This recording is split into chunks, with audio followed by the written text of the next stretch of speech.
Welcome back, everybody, to not another Wheel of Time video. Those will start back up on Monday. Well, maybe Tuesday, depending on how the whole recording and rendering and whatnot stuff works. But today we're doing something else, something fun for once. Not for once, but you know what I mean. Today we're doing something that I should have done months ago.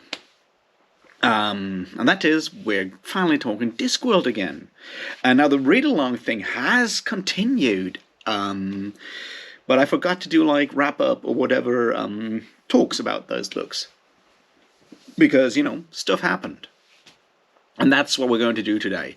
So buckle in, we're talking about Reaper's... I want to say Reaper's Gale. See, even if I'm not doing Malazan stuff, Malazan stays with me. This is Reaperman, Book 11 in publication order. Let's get this on the road. Well, cheers. Alright, so, as you probably know, the last time we did moving pictures. That's way back in December. And then I had a festival. Then I was sick for a bit. And then the holidays happened. And then I fell into something of a black hole and didn't actually manage to do a lot of the stuff that I wanted to do. But this is, well, it's still not over, but me trying to catch up, because the Discworld read-along is still going strong. Well, not strong, but it's still going on. And we're currently reading Men-at-Arms. That's book 15 in publication order, the second one of the Watch books. If you want to jump in and join, that's your chance if you feel like it. Maybe read Guards before. That's the first Watch book, but even if you haven't, you can jump right in. We'll have us a, video chat next Sunday. That is... Oh, I'm so bad at this. I guess it's the 13th of January? Probably? Yeah, that's sort of it. If you want to find out more, let me know. I'll also link the Discord of the Unabridged Burners, which is where we kind of talk about stuff sometimes and whatnot. You're always welcome to join there, and we'll maybe get some discussion going there. We'll see. Anyway, let's get actually into the whole thing. That is Reaperman, the second Death novel. I'll do very little spoiler-free stuff, because why bother? And then we go full spoiler and stuff that I think is important to know about this book.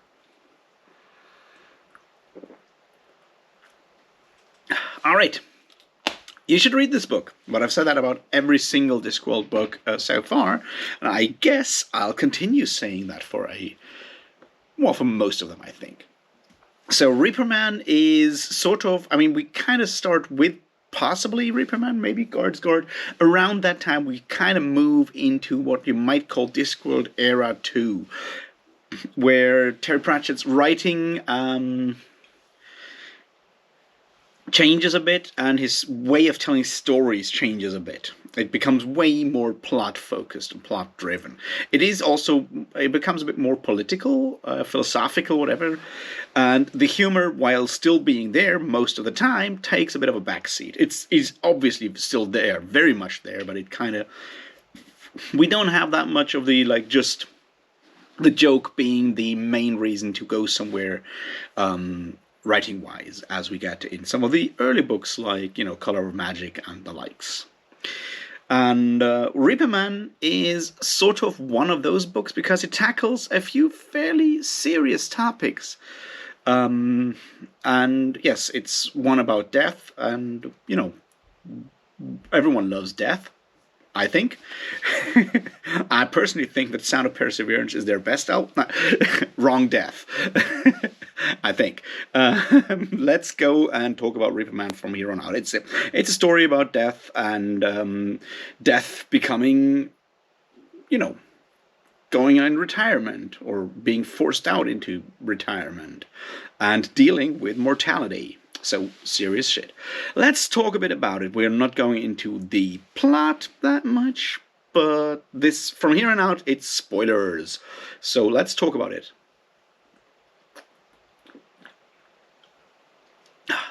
Alright, so when I reread it this time around, which is today and yesterday, because ever since the read-along discussion back in December, I obviously forgot everything I wanted to say, so I had to reread it again. Helps my, Goodreads statistics for this year. I made the goal to read 100 books this year. At this rate, I'm gonna be way over that, I feel. Anyway, let's look into what I really wanted to talk about. Reaperman has basically two plots, and this is part of the problem with the book, because it's not the perfect Pratchett novel. It's also not my favorite Pratchett novel. It has some of my favorite aspects of Terry Pratchett books, and one of the issues is that it feels a bit weird when you're reading it. Something I didn't notice the first time round, but like this time around I definitely noticed it again. And this is that we're basically having two plots that are only tentatively linked. There is obviously a connection in there, but the connection does not actually play a big, huge role, and there is a fairly, both plots move along in their own pace. And it feels almost like Terry Pratchett had two ideas for stories and just put them together. They could both have, done their own stories, their own novels, filled their own novels, and you would not actually really miss the other half of it. One of those is obviously Death's story of becoming more human, I guess, and working on the farm and thinking about mortality and shit like that. That's the Death storyline, and the other storyline is the Wendell Poons storyline. Now, as you probably know, Wendell Poons was a character introduced in moving pictures, like all of the current crop of wizards is introduced in moving pictures, and in this regard it's sort of also a wizard novel, a Unseen University novel, compared to earlier ones, because it kind of has the same group of Unseen University staff, which is Arch Chancellor Mustrom Ridcully, the Dean, who does have a name, but I keep forgetting it, and the Dean's name comes up in a later novel for the first time. We don't know. At this point, he's the Dean, and then there's the Reader in Recent Runes, and the Senior Wrangler, and that lot, basically. So we have one plot line focused around Ankh-Morpork and the wizards, and we have a second plot line focused around Death. And those kind of have one connection, obviously, but it feels like unnecessary, right? I mean, the connection obviously is that in Ankh-Morpork no one dies, and life force kind of starts building up because Death is in retirement and there hasn't yet arrived a new Death. And the funny thing is that only happens in Ankh-Morpork, where around Death, that is not an issue. All the craziness only happens in Ankh-Morpork. Now, you could probably build some arguments within the world building why that is the case. I just think it was Terry Pratchett had two different stories to tell. And both of them are worth telling. And this is sort of what I mean when I say that this could have been two stories, because both those stories have very interesting aspects. Now let's look first at Death's story. The idea that Death is more than just the biological function of the end of life, but something more, is obviously something that we have seen with Terry Pratchett before. It kind of shows up in Mort. The character Death, shows up all the time. But the idea there is that once you have a function that becomes more than just a function, becomes a person, there are added aspects to that. Personhood does not, personhood comes with a lot of baggage. It comes with identity. It comes with, up to a point, morals. And it's something that we see Death struggle with again and again. It's the questions we saw that already in Mort. It's what does it mean to just be there and pick up the souls of dying, of dead individuals, without having any, power over whether they should die or not. There's no justice, there's just us, is sort of the Death motto, right? What does that do to a person? And we've seen Death kind of grind against that, in a way. And we've seen that happen with, Mort, when he tries to forget or tries new jobs, and Mort trying to change that, being more human. more humane in a way, and that being sort of the problem here, which means we introduce a new group of characters, a new faction, so to speak, in Discworld, and that is the auditors. At least that's how he calls them later on. The auditors, who make sure that everything happens, and that conflict between having a humane or dignified end to life, which is what death, by being more of a person, provides, grinding up against the idea of the uncaring universe, the thing that we have with our cosmic horror and whatnot. The universe doesn't care whether we die or not. Maybe death actually cares. And it's what makes Death such a powerful character, is that he tries to care in as much as is possible for him. And the auditors trying to fight back against that with their plot of sending him into retirement.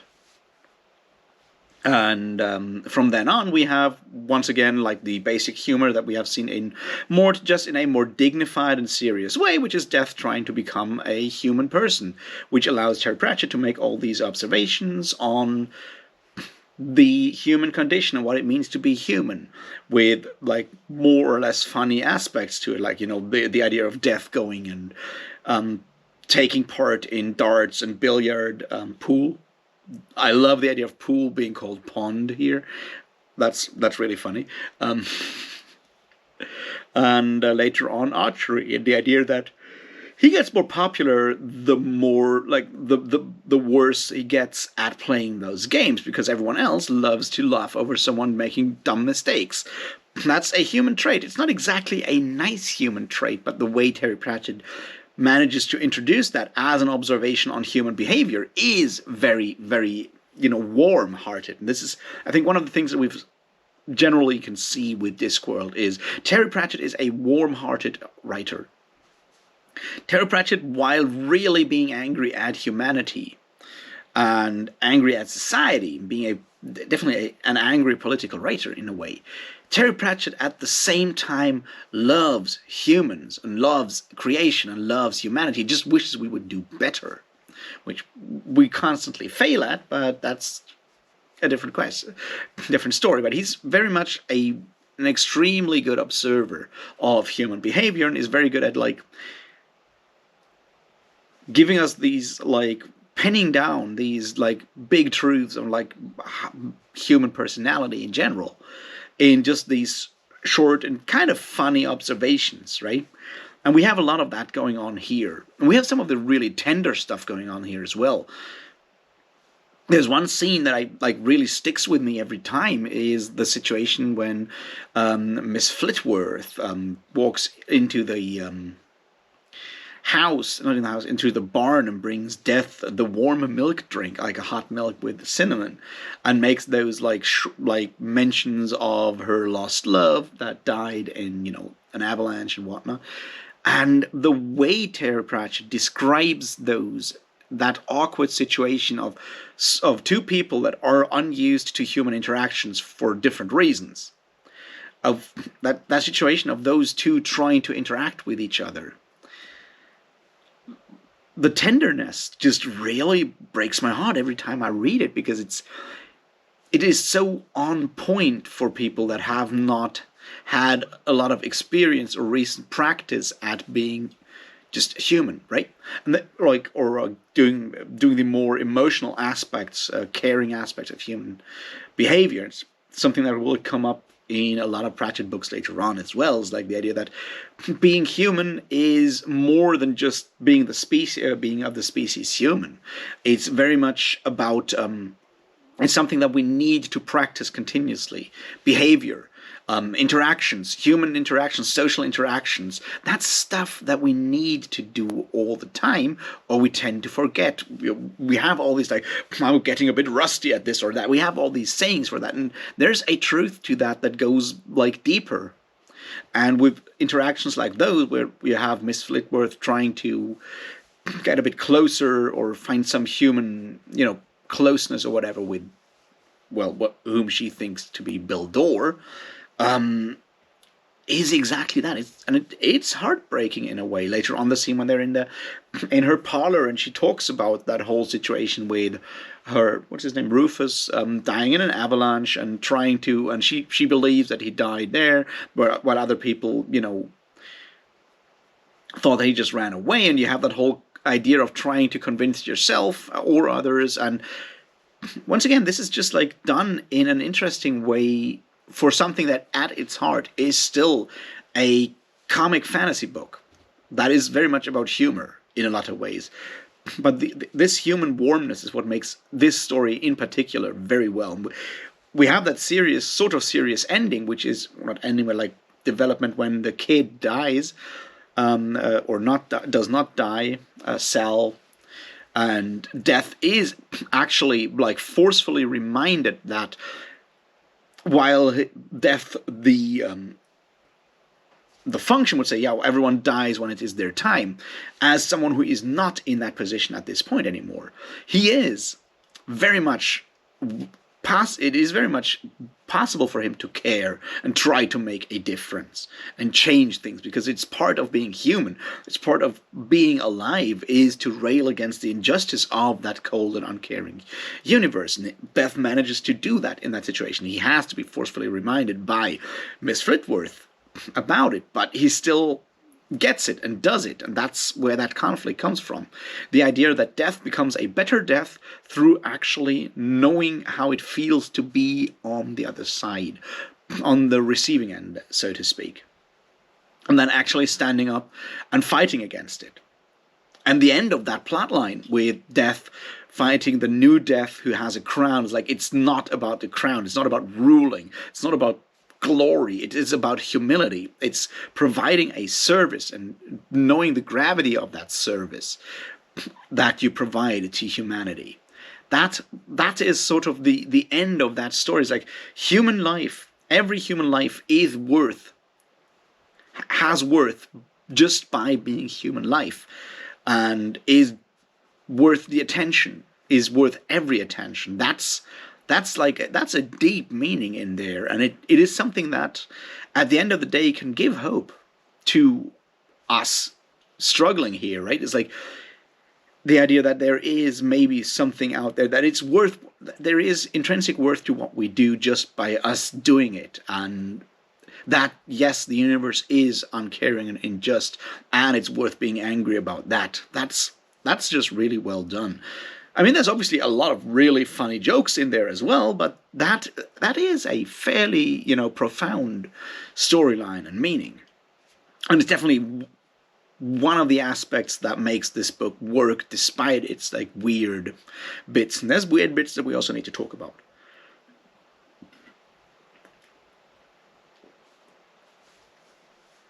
Now let's talk about the other side that did not age that well. And there's two meanings to that. One of them is just it didn't age that well. The storyline in Ankh-Morpork with the life force ending in the formation of the Mal life form, the Maul life form, where you have this parasite on society, which is, the Maul outside the city. And here's the thing. This book was written end of the 80s, beginning of the 90s. I don't know exactly because I never care about these kind of things, but it is a time where the idea of a shopping mall, or where shopping malls were actually prevalent, and we could very much see the damage those did to cities, to urban areas in all kinds of ways. So having a story, or a satirical story, political satire about malls actually being alive and sucking the lifeblood from cities made a lot of sense. But this is now, and this is what I meant, it didn't age that well. This is now the year 2022, and shopping malls have mostly been killed off by online shopping. They even were killed off by it before the plague hit us all. So that's what I meant when it didn't age well in that regard, because that whole part has lost its, impact in a way, because malls are a thing of the past now. It feels a bit dated at this point. So the plot line there is not something that I personally did enjoy that much. There's a lot of more humorous stuff there going on with the wizards and the undead, which is sort of what we need to talk about before we come to the one thing that is really not good.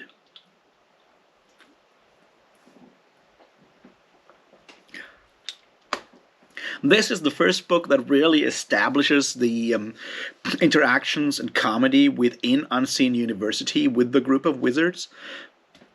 And that's gold. I do really love that group of wizards, their interactions in later books, whether it is book 14, Lords and Ladies, or when they come up again in, well, a bit in Interesting Times, but very much in The Last Continent and later ones. Like the interaction between, obviously in Soul Music, the interaction of those people, of Ridcully and the Dean and the others, is just gold. There's so much good humor in there.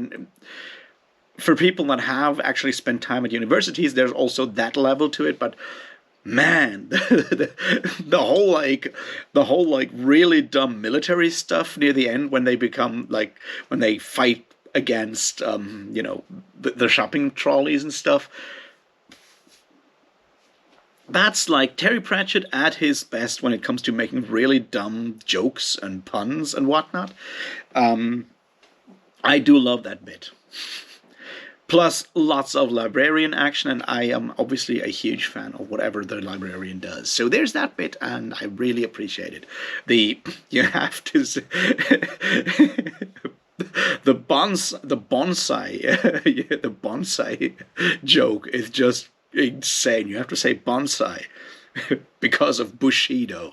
That is just, as I said, that's like Terry Pratchett doing terrible things to words. And obviously, breaking that fourth wall, and not so much the fourth wall, but breaking any form of immersion that you might actually think there ever was by just making jokes about our world and all this other stuff all across the board. And I love it. It's just really, really funny and really good. All of that. So that's another high point. It's just like really good comedy. It's probably where the best jokes in this book are.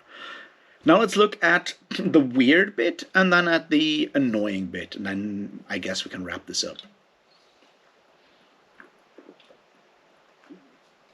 And the weird bit is the storyline of Windlepoons becoming undead and finding other undead. Some of them will return later, others not so much. And going through that undead storyline.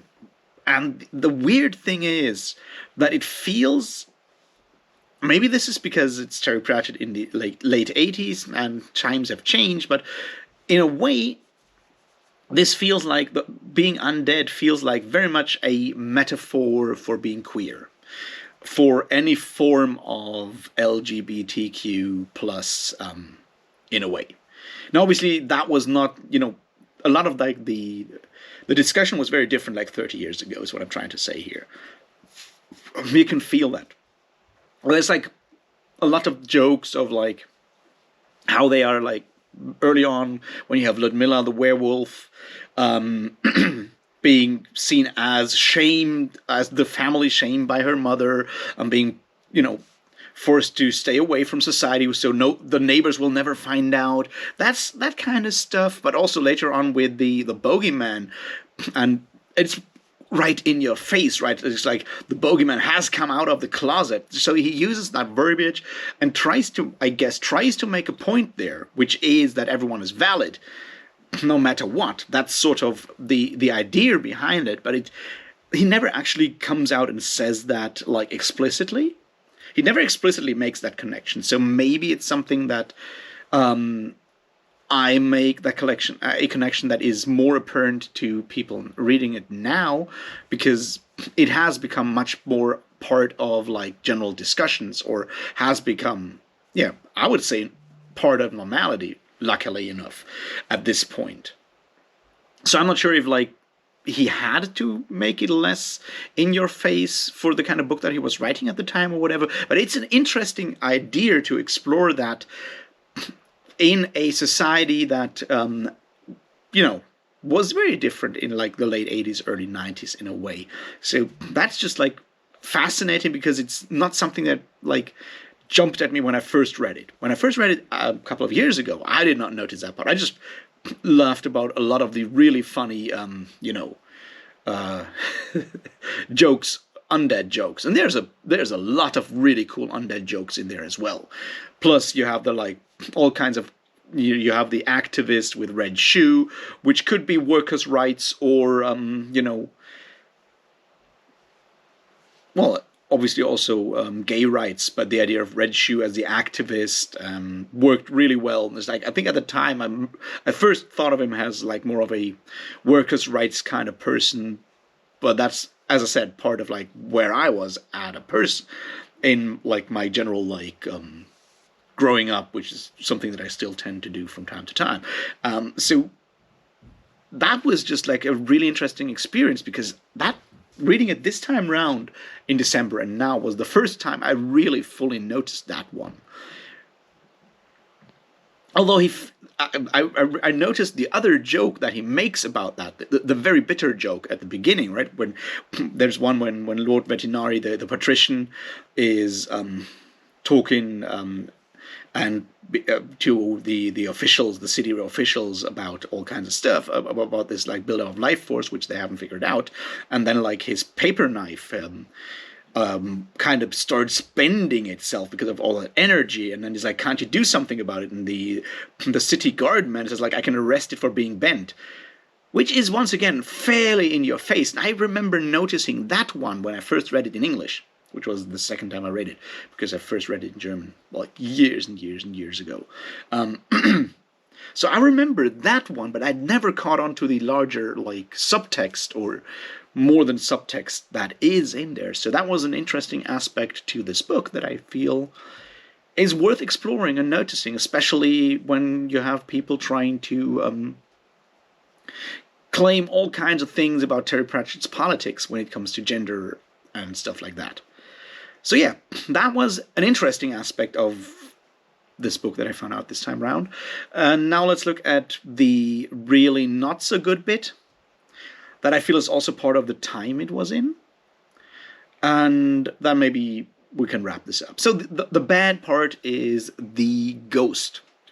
Now the idea of Mrs. Cake is wonderful in a lot of ways, but her spirit guide is just one big racist cliche stereotype for jokes. And this, I think, is once again.